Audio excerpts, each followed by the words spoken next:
David Pickett, and this is Full Metal Monkey, and this is our Halloween Spooktacular episode with Dag Sørås here at Folken in Stavanger, getting ready to open up. How are you doing? I'm dressed like an overweight alcoholic. that's. I go for a homeless drug addict. That's awesome. I knew I liked you. Yeah. You're big in Norway and abroad. You've gotten to a really cool spot with your stand-up. Like, you're doing very honest, amazing stuff in the topics you talk about. Why did you start doing stand-up? I just started to impress a girl. It wasn't anything more idealistic than that. I tried everything. So as a last resort, I thought, well, what if I do stand-up? Of course, I'd listened to I'd seen Eddie Murphy Raw. I listened to Dennis Leary before I realized he ripped off Bill Hicks. Yeah, me too. But yeah, actually, I had a couple of Bill Hicks records. So I had I knew what stand-up was. I knew I liked it. But I just went to one of I was living in Trondheim at the time. So I went to one of their, regular club gigs. And I watched the local comics, and I thought, I think I could do that. So I just tried it, and it was great. The first time. The second time sucked. I bombed horrifically. So I knew instantly. I got the highs and lows instantly, which was perfect. Because then I realized, I actually want to do this shit. Because I think a lot of people fall off once they bomb for the first time, because that's a pretty horrible feeling. It is. Yeah. But that's the reason I started. I much like today, I didn't really have a plan, no ambitions, nothing. Just taking it one step at a time. What's your what are you shooting for? What's a Dag Sørås dream gig? What's your where would you look at yourself and be like, fuck yeah, I'm doing this. This is amazing. I reached the cool spot. I think I'm there, actually. Yeah. I like doing small clubs, low ceilings.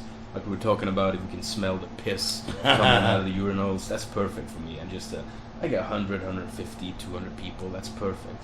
I'm not really aiming to do theaters and stuff like that. I mean, I wouldn't mind getting to that level, but to me, there needs to be first of all, a level of intimacy, and then also the potential for a little bit of chaos. Sure. If you have a theater audience, it's just too polite. It's like they're watching a movie,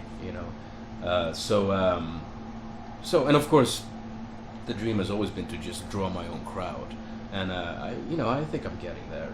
So I guess I'm out of ambitions, basically. No, I'm happy where I'm at, but if I can keep it at this level, I'm relatively well known as a stand-up comic in Norway, but I'm very far from the big shots in Norway, and I think that's fine.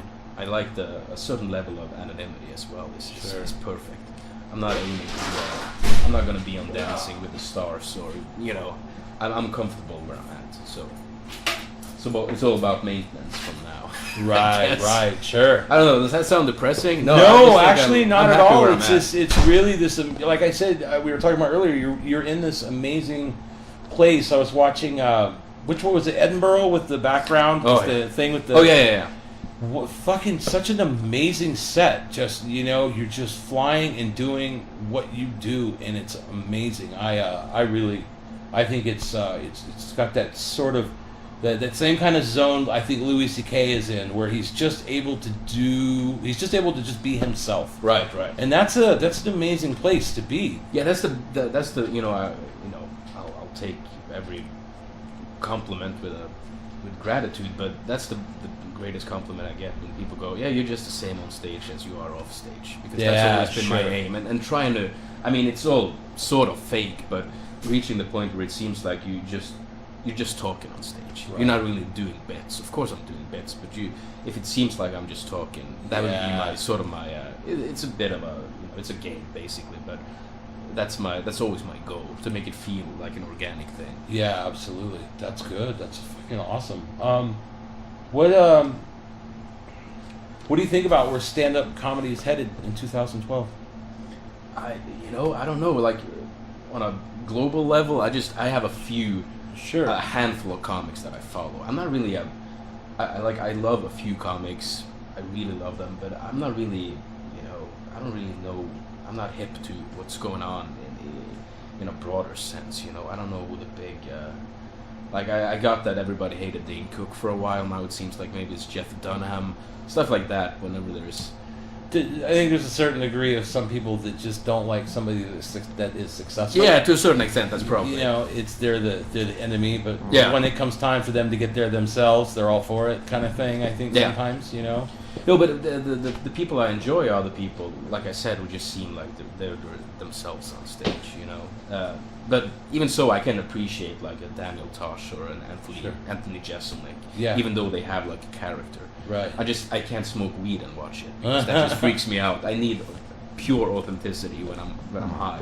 But if I'm just drinking, then I can watch those guys as well. But as far as the Norwegian stand-up scene goes, it's better than it's been. Like I've done this for 10 years, and it's better than it's ever been. Yeah. You know, we've gotten new people. I mean, you seem like a breath of fresh air over here. Thanks. We've gotten people in Oslo who are doing the more absurd type of, I don't know, Zach Galifianakis inspired stuff. Sure. Oh yeah. I just love watching comics where I go, I could never do that shit, Yeah. and I have no idea where these jokes are headed. You know. Yeah.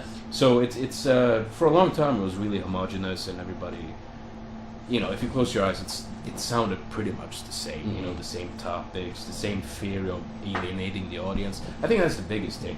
You have newer comics in Norway now who are not so afraid of splitting the room.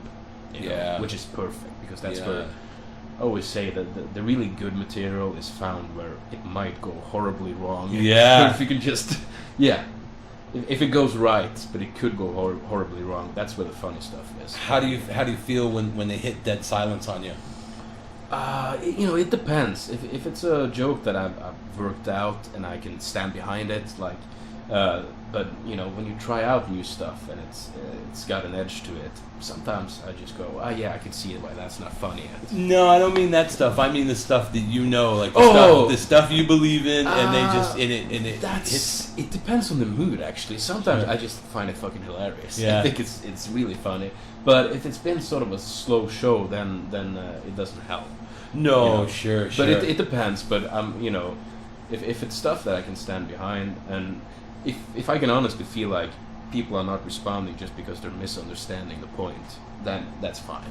You know, doesn't mean they're stupid. Maybe I'm just a bad communicator. But if that's the case, then it's fine. I don't mind silence. You know, I think it's fun.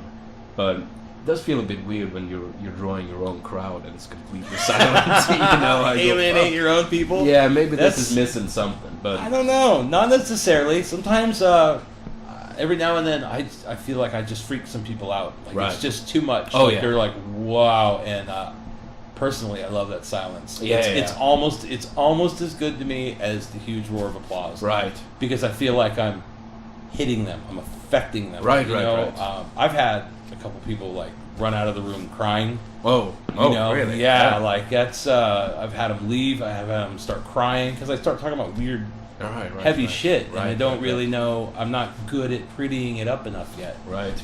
In some years, that stuff I can pretty it up enough to make it hit hard. But Yeah, but You it know. also depends how long of a set you're doing. Like if I'm Yeah. doing 80 minutes, it doesn't matter if there's there's a part of the show where it's not ha funny all the time. I think that's actually good for just a dynamic Sure. of the whole thing. But if I'm doing 15 minutes and 10 of them are complete silence, yeah, it's gonna sort of suck, you know. But yeah, I haven't had people who have left crying, but yeah, I've had plenty of people leave. Yeah. And they'll send fucking, they'll send emails to the club and stuff. Oh, really? like That's that. awesome. But that's where Doug Stanhope had the best point ever. He goes, people never complain when they're bored, and they Right. should. They should Right. go fucking, this comic insulted my intelligence. Exactly. I'd like You're a refund. affecting people. Yeah, exactly. No, that's amazing. So anything but apathy is perfect. Right. Yeah. Right. I'm sorry to disturb you once again.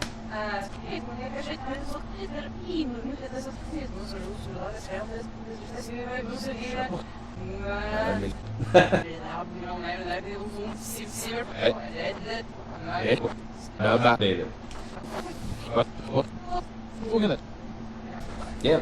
See, that was 109. They all So show up at the good. last minute. Yeah, They'll it's show all up at the good. last minute. What What do you think about privatized prisons in the U.S.? Jesus, that just sounds like the ultimate fucking horror. I mean, I've always been fascinated by prison for some reason. I think it's because my mother got me into boxing and fascination for prisons, and it seems like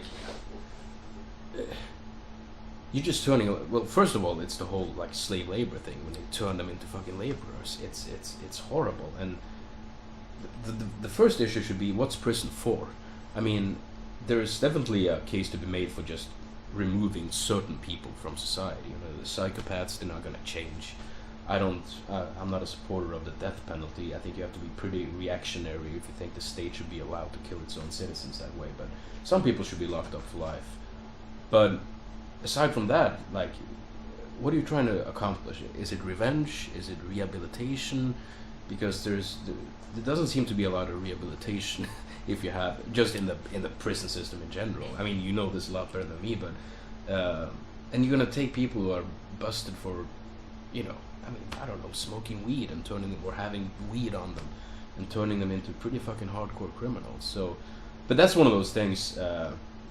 If you're gonna have a profit incentive when you run prisons, that's not a recipe for anything but total disaster, you know, for the people in the prison. I mean, there's people making money on it, obviously, and they're happy, but yeah, I don't know. It's the prison system in the U.S. seems to be like severely fucked up, and yeah, you could probably tell me. No, I mean, it's big business. I know you keep up with that stuff. Yeah. It's big business, and it's one of those things of where the free market's running the government, Yeah. because then private prisons, the guy could go and buy a prison and then form a deal and have you it had this filled up fucking with judge who sent absolutely people to prison, and the one with the kids. Yeah. Hundreds evil. of young kids that did stupid little stuff like breaking windows or what, just ridiculous stuff. That's going on into it par all with the time. fucking priests raping children. Yeah, you it's know, it's far out, and Yeah. it's people. Some people think it's conspiracy theory, and it's not. No, that's it's just a fact. just fact. And Yeah. they're And he making got caught, arrests. right? He got caught and convicted. 2 judges, I think it was, on some ridiculous amount of time. What's heroin use like in Norway versus the U.S.? I find syringes on the floor all the time here, so much more frequently than I've ever found in, say, Los Angeles or New York or something like that. Generally walking around. Yeah, I think Norway has one of the, like, statistically, a really, well, there's few of us, but there's like, what's the fucking, statistically, a lot of Norwegians use heroin. If you look at it in proportion to the numbers, you know, we have a lot of, or maybe it's overdoses where Norway are statistically very high. Well, that's the gauge. If you want to go to an area and know what's going on in terms of drugs and crime, it's your emergency rooms. Right. The emergency rooms. It's not the jails. It's the emergency rooms that'll let you know what's really going on. Right. Because you can have an aggressive police in an area and have your jails full of a bunch of nothing, but it's your emergency rooms. That's a good indicator of what's going on. It's a pretty accurate one. Yeah. Is it fair to say Norway treats things like that more as like a social disease issue rather than a criminal issue? Yeah, I think so. I think the cops have, I don't know, but I would imagine their approach to the whole thing is a bit more humane, you know. And they are sick people. I mean, almost by definition, they're just criminals because it happened to be illegal. Right. But they're the most humble people. Like generally, when you have them begging on the streets, you know, they're not really bothering anybody. But yeah, you have open drug deals going on in the city center that are sort of freaky when you walk by, and you have like fucking aunts doing their Christmas shopping, and somebody's dealing heroin 1 meter away from them. But yeah, that's where it's at in Norway. What do you think about, what's your view on medical marijuana? Well, obviously, fucking just legalize marijuana for, you know, it's for any reason, you know? I mean, it's, I think all drugs should be legalized, but you have to start somewhere, right? And, like, even in Norway, there's been, the debate has been had about legalizing hashish, you know, but it doesn't really get anywhere.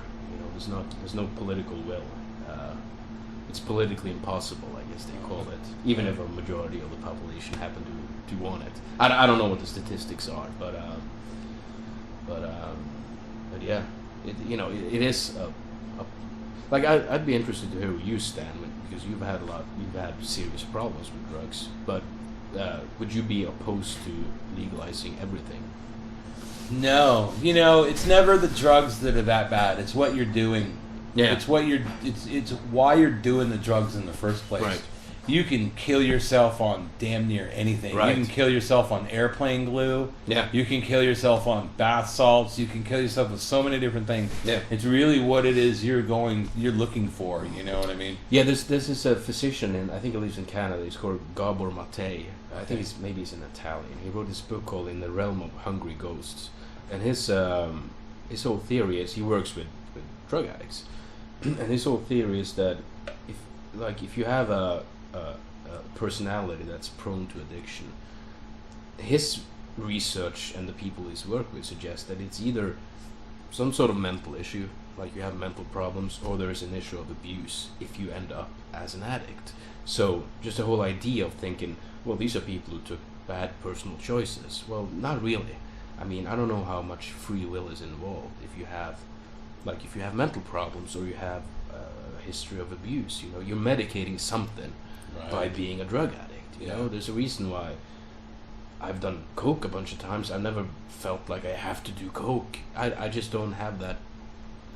I don't have that in me. I drink too much, but it's not to the point where I have to drink. So yeah, there's something to be said for that. And I think that sort of approach, where you sort of look at what might lead people to this sort of behavior, just makes your whole approach to the issue more humane. They're not fucking animals. They're not even necessarily egotistical people.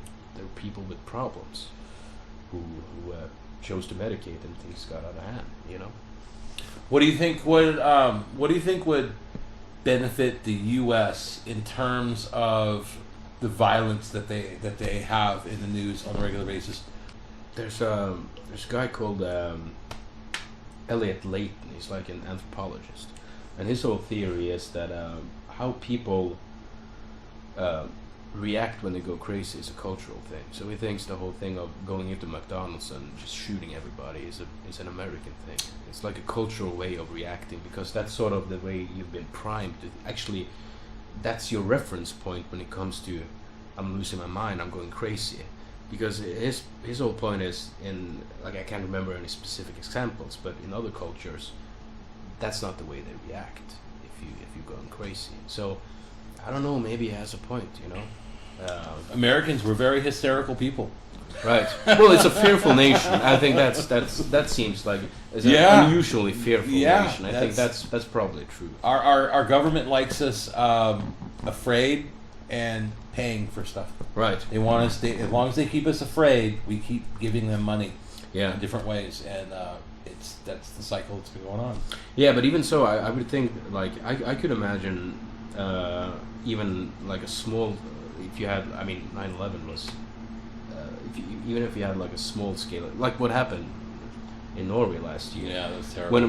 My first reaction was because I thought, like everybody else, it's probably some sort of Muslim extremist, and I thought, wow, Norway's going to be a really horrible country to live in, because I imagine Norwegians just losing their shit and losing their minds and just surrendering whatever, civil rights we have. Well, we have civil rights, but we would surrender anything just to feel safe again. So I'm glad it didn't turn out that way, but yeah, I think fear is just below the surface in any big city in that sense. It's sort of human nature. You need a father figure when you're freaking out. So people just happen to rush to George Bush at that point. So, but yeah, it's I don't know. Maybe Americans are unusually fearful, and Norwegians were probably unusually naive in some way. What if I came back from the future and I was able to prove to you that you, after you die, will be huge, like Shakespeare? Like they will teach stand-up comedy in schools from the Book of Dog. You would be worldwide huge after you died. how would that change what you're doing now? Or would it at all? First of all, you'd have to convince me that you're not some sort of liar from the future, because that just sounds fucking weird. I don't think it No, would. what if I brought you yeah, proof, like yeah, books and stuff like this? Is You know, honestly, I don't really think it would change anything, because, like, I might say I would do more socially relevant material and this and that, but the fact of the matter is, every dick joke I do, I probably enjoy just as much as the darker stuff. So it would seem really fucking weird. Part of me would want to just blow my brains out immediately, just leave him with this stuff. Yeah, he didn't leave a lot of recorded work behind. Yeah, right. But no, that would. I honestly don't think that would change a lot. It would just, that would make it even more of like a go with the flow thing. I would just be, curious to see what kind of shit I would come up with, and if I ever felt like, Jesus Christ, you're becoming a total sellout, yeah, then I'd go for the fucking. Then I'd hang myself immediately, if I think, wow, I'm probably big because I'm turning into shit, and then I'd end it. But yeah, no, that would just make me curious, and yeah, I would be excited to see what kind of shit I'd come up with. That's about it. fuck yeah, man! Awesome. All right. Thank you so We're much. all about the first take. Yeah, that's perfect. Like Ed Wood. That's awesome.